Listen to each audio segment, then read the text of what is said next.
Transition Party has joined forces with the ruling LDP, supporting Sanai Takaichi as the next Prime Minister. While Ishin shares Takaichi's hardline stance on security and immigration, it maintains differences on fiscal policy, parliamentary reform, and women's surname rights, handling her 12 policy goals including tax pauses, free high school, among others.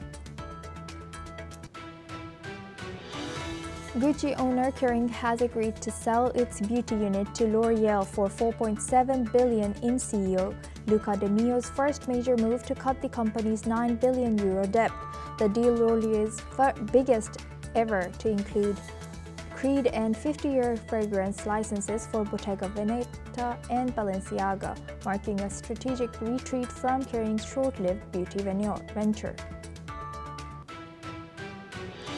Belarus Security Chief Ivan Tertel has said that his agency is seeking direct contacts with Ukraine to help reach a settlement in the war with Russia. Tertel, who heads the country's KGB, has said that President Alexander Lukashenko is working to stabilize the region.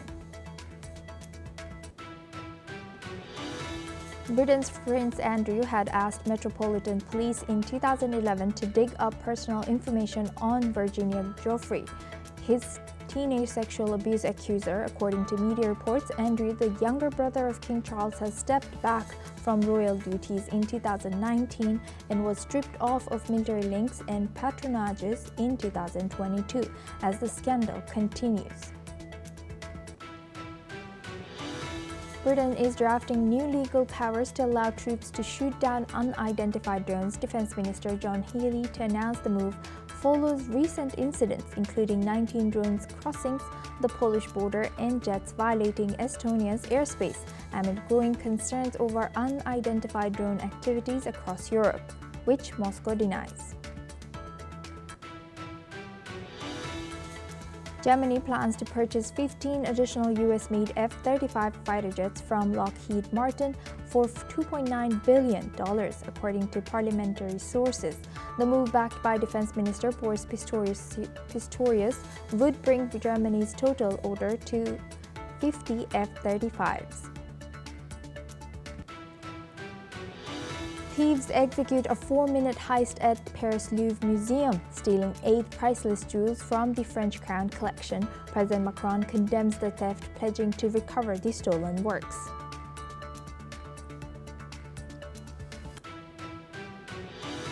Centrist Rodrigo Paz wins Bolivia's presidential runoff with 54.5% of the vote.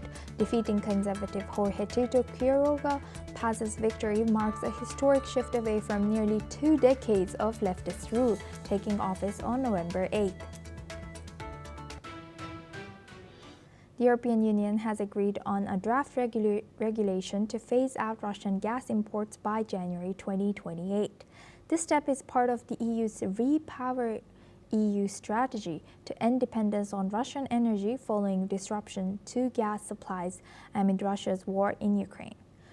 The regulation introduces a legally binding prohibition on both pipeline gas and liquefied natural gas imports from Russia, with a transition period until 2026 for existing contracts.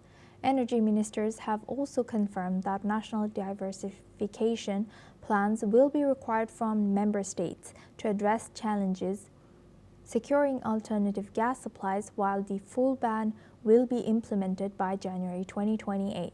The EU has streamlined customs and documentation procedures for non-Russian gas imports during the transition phase.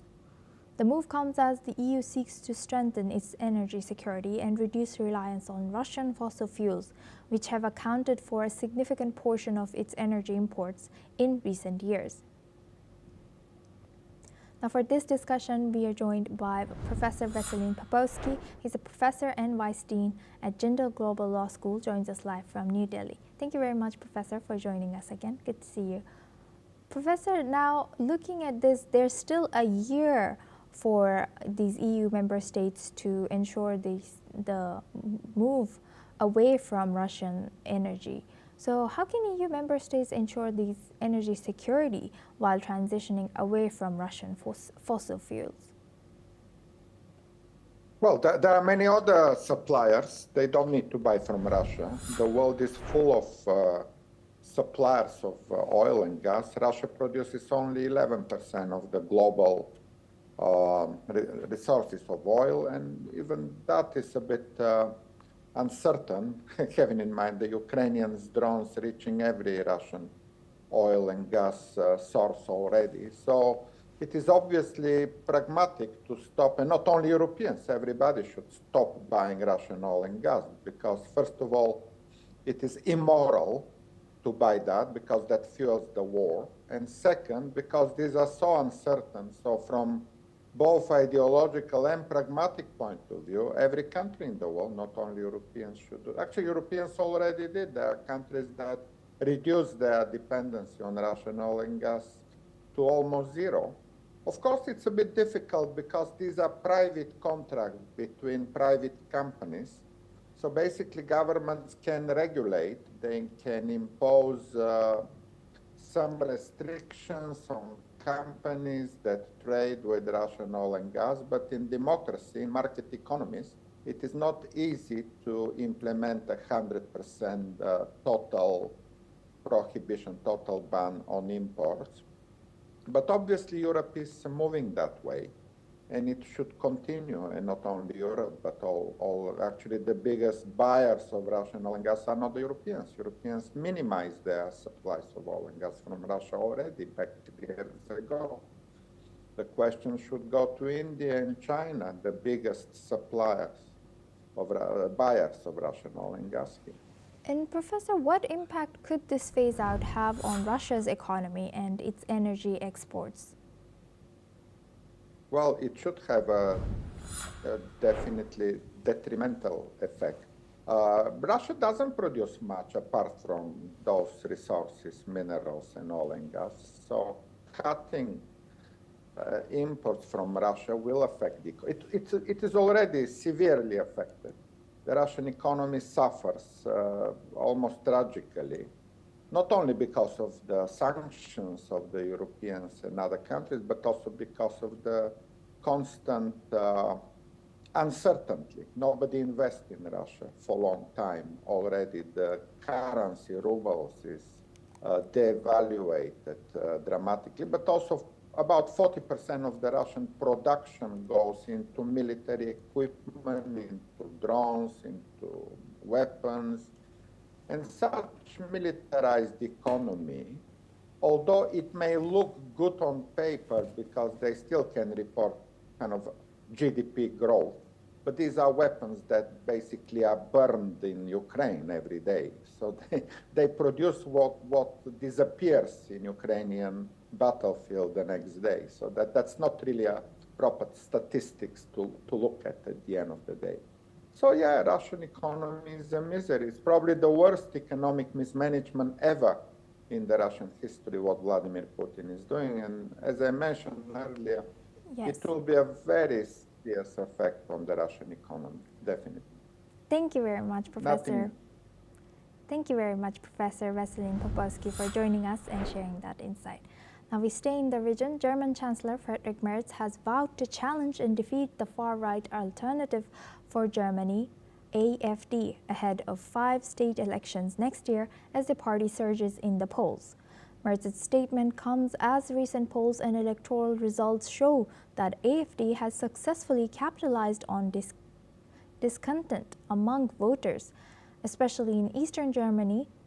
In the February 2025 federal elections, AfD has doubled its share of votes to 20.8%, making it Germany's second largest party.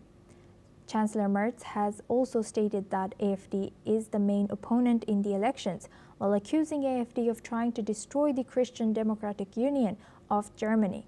He has further accused AfD of questioning Germany's policies since 1949. Let's now listen in to what Chancellor Merz has said.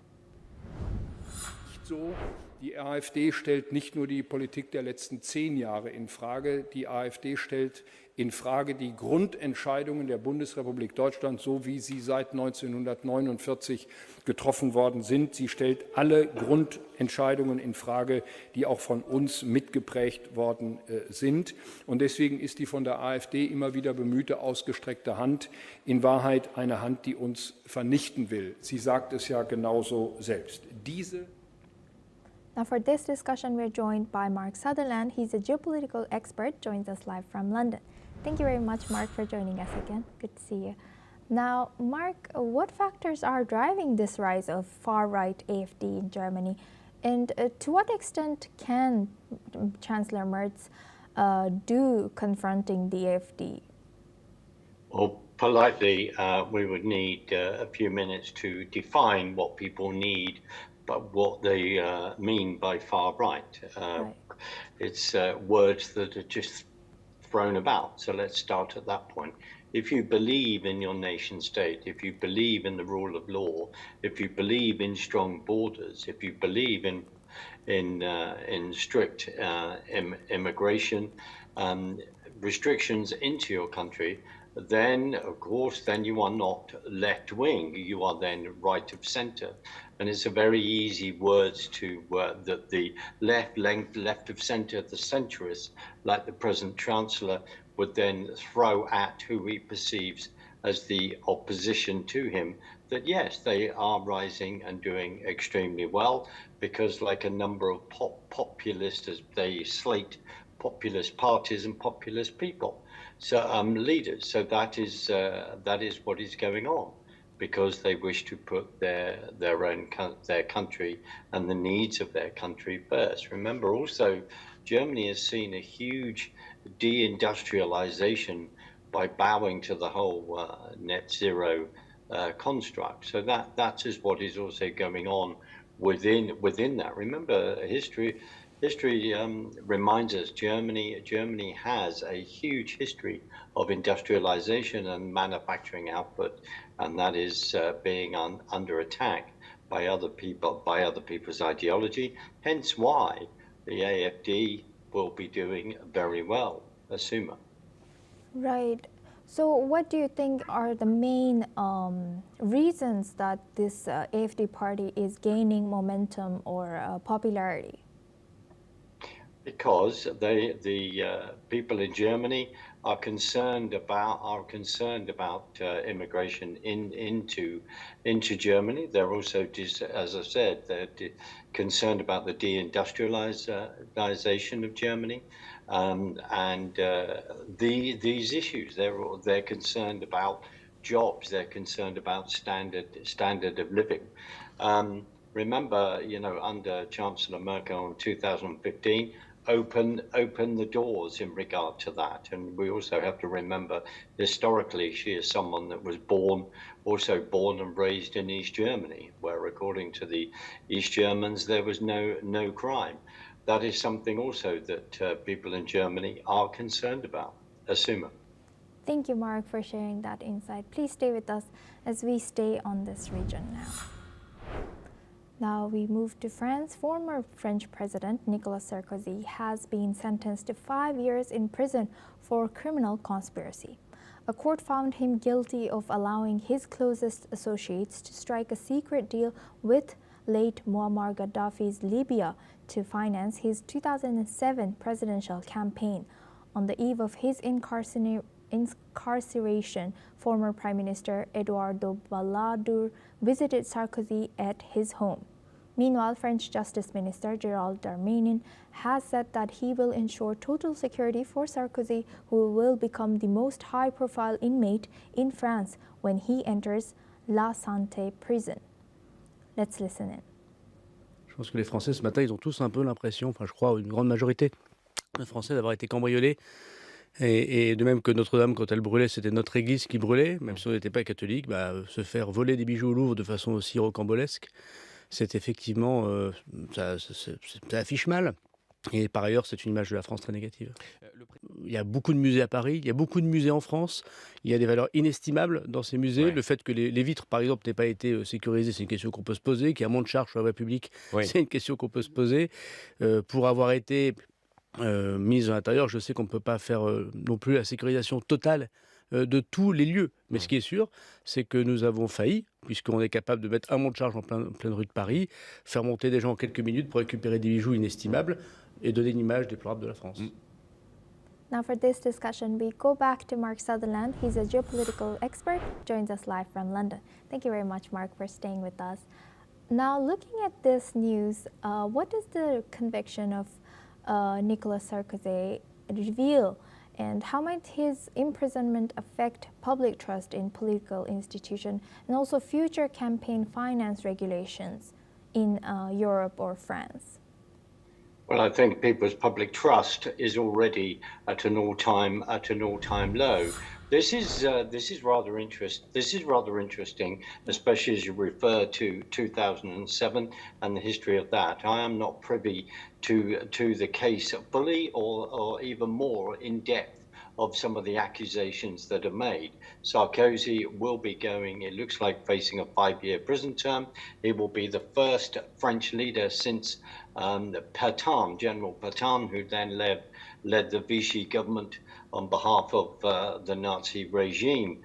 We look back at that in regard to the history. This is the first time since then that an ex-president, he only had one term. But this does rock people, of course. It's very, very, very murky in many ways. If we look at European, we look at past politics over the last 12 to 14 years, and then we discover what relationship people have had with who and where various money has come from to finance this administration or that. That has to be all put on the table. That's why referring, when we're just talking about the AfD in Germany, that's why people are going to populists. They want things done. They want to know that when they have voted for something, that these institutions, the politicians that they would put in power, would then act on that. And that is the mood that we are dealing with, not just in Europe, but in other parts of the world. Asuma. Yes, indeed. And Mark, lastly, we saw a French justice minister say that Sarkozy will be secured, or he will be held in the jail with total security. So should former high-ranking officials receive special treatment in prison for security reasons, or does this risk undermining principle of equal justice? Well, the other thing, it has to be put on the table, as people have discussed, that this was also, even though he's not politically on the same page as Macron, he has had meetings with Macron. You then have to look at the political elite. You raise a very good question. There should be the safety of every single prisoner within France, whatever crimes they have then committed. And as you are alluding to, as we've said earlier, the whole thing of it's easy to then accuse, is Sarkozy going to get special treatment in here? It's then looking at the case. Who is behind this? Why has this come forward? Are there other things here that people wish to settle? It's rather interesting, particularly in the background of French politics now and historically. Asuma. Yes. Thank you very much, Mark, for always joining us and sharing that insight throughout our news. Now we move on to our next news. Local authorities in Lyon have said that at least 4 people, including an 11-year-old child, have been killed in a fire that broke out at a building in Lyon, France. According to media reports, the fire started at around 5 a.m. Central European time in a 10-story building on 230 Rue André Philippe in Lyon's 3rd arrondissement. The cause for the fire is still under investigation. Lyon Mayor Gregory Doucet has said that the nearby high school, the Maisonneuve Gymnasium, will offer shelter to the residents affected by this fire. Now we move on to our next news. U.S. Vice President J.D. Vance is scheduled to visit Israel on Tuesday, 21st of October, tomorrow, as part of ongoing efforts to advance Donald Trump's peace plan. Reports from both U.S. and Israeli media indicate that Vance will meet with Israeli Prime Minister Benjamin Netanyahu, along with Trump's special envoy Steve Witkoff and advisor Jared Kushner, who are also in Israel. Vance's visit is expected to focus on moving to phase 2 of Trump's 20-point plan. Israeli media reports also mention that Vance will visit a humanitarian center in the Gaza Strip and will meet with families of hostages.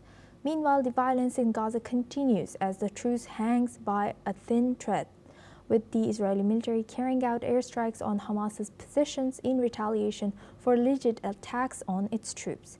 The IDF has confirmed that soldiers opened fire after individuals crossed the yellow line, an area of control under the ceasefire agreement. The strikes hit several locations, including displaced people's tents west of the Nusayrat camp in central Gaza. In Gaza City, Palestinians mourned relatives at Al-Shifa Hospital, victims of the previous day's strikes. Let's listen into what a Gazan who lost his son in the strike has said. استهدفوه هو وابن عمي صاروخ استطلاع على باب المدرسة قبل ما يخش المدرسة، واستشهدوا الاثنين الله يرحمهم ويسهل عليهم. حتى في محاولة روحنا نجيب الشهداء تعرضنا لأربع صواريخ من الكواد بأثناء انتشارنا لجثث الشهداء. وإيش تتوقع يعني من عدو مجرم عدو ظالم العالم كله ملتف عليه وبأيد فيه، وإحنا شعب مضطهد مظلوم مجروح.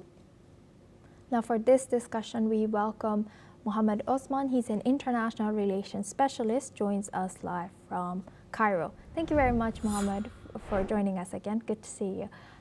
Can you tell us... Thank you for having me, Asul. Thank you. Can you tell us if it is realistic for them to be, or JD Vance to visit and start talking about phase 2 of peace plan? Is it very hasty indeed? Well, I think the United States has no other choice but to attempt to move forward with implementing this agreement if they wish to see a sustained calm and cessation of hostilities in Gaza. What we have seen yesterday shows how fragile the situation is and how fragile the agreement is and how reluctant Israel is to comply with the agreement. And even Hamas itself is unable to control its own operatives on the ground, apparently, according to its claims at least, which led to yesterday's very sad developments. It all started with an incident in Rafah in southern Gaza. It's unclear whether Hamas actually carried out these attacks that caused the death of 2 Israeli soldiers, because now we are reading reports that those soldiers might have died because they stepped on unexploded ordinances. However, regardless of what happened, Israel decided to retaliate very heavy-handedly, carrying out a massive wave of airstrikes on the Gaza Strip, killing over 44 people. And since the ceasefire went into effect about 10 days ago, or even a bit more, about 97 people have died, mostly civilians, Asuma, including one journalist, for example, at least. So this is hardly a stable ceasefire, and the agreement is very fragile and prone to collapse even in the next few days. So I think that the United States is moving now very strongly under the pressure of the Arab mediators and the other guarantors, mainly Egypt and Qatar, in addition, of course, to Turkey, in order to preserve the ceasefire. It seems that Israel was going to escalate even further yesterday, but according to Axios, the United States pressured them to stop the bombing and to restore the cessation of hostilities, and also to open the border crossings today and allow in humanitarian aid. And this is exactly what happened. So it seems the only positive thing that happened here, Asuma, is that the United States has been tested, and it seems that they are successfully passing this test by reining in Israel and pushing for the implementation of the second phase of the agreement. However, of course, the difficult questions of the second phase remain as they are. 3 main questions they are: the post-war governance of Gaza, the disarmament of Hamas, and the withdrawal of the Israeli army of the occupation from Gaza in its entirety. These 3 questions are very hard, and we will see how the United States and the other mediators are going to work around the sticking points of all of these items of the second phase, because if they are not addressed properly, this agreement is destined to fail, assume. Right. And going back to this news, Mohammed, how might this U.S. support for Israel, particularly through this high-profile visits, that's not only J.D. Vance, but other high-profile visits also from United States. How does it affect America's standing in the Middle East and its credibility as a neutral mediator, if we can call that neutral? Well, of course, the United States is so far from being neutral, and even the United States admittedly and openly says that it's not neutral, that it's completely pro-Israel. However, the United States is the mediator of necessity, assuming, because they are the only party that can actually pressure Israel. Israel is acting like a renegade country, like a bunch of renegades, a rogue state, a textbook definition of a rogue state, that what Israel is, a state that does not abide by any laws or agreements. So the only language it understands is pressure by force. And the United States basically forces Israel to adhere to this agreement. So that's why the U.S. is very instrumental in any arrangements to end the war in Gaza. And of course, the very high-profile visits that you mentioned, Steve Witkoff and Jared Kushner. Witkoff, of course, the envoy of President Trump to the Middle East, and Jared Kushner, of course, who has no official capacity whatsoever, but he is the son-in-law of President Trump, and he's very influential in both Israel and the United States. Both of them are visiting today, and tomorrow they will be joined by Vice President J.D. Vance, of course, a very high level, the second most important person in the United States. And the three officials together are supposed to push Israel and discuss with Israel the details of phase 2 and how to move forward with implementing this agreement, and in order also to ensure that Israel will express some more good faith in order for this agreement to survive. Of course, reportedly also, Steve Witkoff might head to Egypt afterwards. In Egypt, Khalil al-Hayya, the head of Hamas's political bureau, did arrive in Egypt yesterday, and it is rumored that he will meet with Steve Witkoff here in Egypt under, of course, the auspices of Egyptian officials, so that more discussions can take place with regards to the implementation of the second phase. So the only indication we see from all of this, Asuma, is that it seems the United States so far is serious and committed about the application of this agreement, and this for once makes me a bit optimistic, unlike previous instances on your screen. Right. And lastly, Osman, when talking about these authorities or governance, is there any other bodies that can be taken seriously or trusted or be legitimate representing Gaza Strip or people of Palestine if it cannot be Hamas or if it cannot be PA? It has to be the Palestinian Authority. Any other propositions are just ludicrous, because the Palestinian Authority is the sole legitimate representative of the Palestinian people, and it is recognized by 159 countries as the legitimate government of the state of Palestine, which is recognized by 159 countries and is a non-member state of an observer state in the United Nations, and enjoys the membership of specialized UN agencies and the International Criminal Court and the Arab League and the Islamic Cooperation Organization. So it is a state under occupation, whether Israel likes it or not, and whether the United States likes it or not, and they are ruled by the Palestinian Authority. So the propositions that are being made right now is that there will be a transitional authority, a technocratic government of some sort under the name of the Communal Support Committee that should administer Gaza. Hamas should hand over power to this committee. And of course, this committee, even though it will be composed of independent technocrats, their reference point will be the Palestinian Authority, meaning that they will be under the umbrella of the Palestinian Authority, and eventually they should turn over the control of the Gaza Strip in a few years to the Palestinian Authority after the Palestinian Authority carries out the necessary reforms. And even the police forces that are being trained in Egypt and Jordan to be deployed in Gaza are police forces of the Palestinian Authority. So there is no question that the Palestinian Authority should be the governing Palestinian body after Hamas relinquishes power. Hamas's continued governance of Gaza is unacceptable. They have taken Gaza to the abyss and brought upon Gaza this vile war launched by the Israelis. And of course, it is completely unacceptable to have any sort of Israeli security control or international trusteeship over the Gaza Strip, because this basically violates the territorial integrity of the state of Palestine. And the Gaza Strip is an integral part of the state of Palestine, which is recognized internationally as the West Bank, East Jerusalem,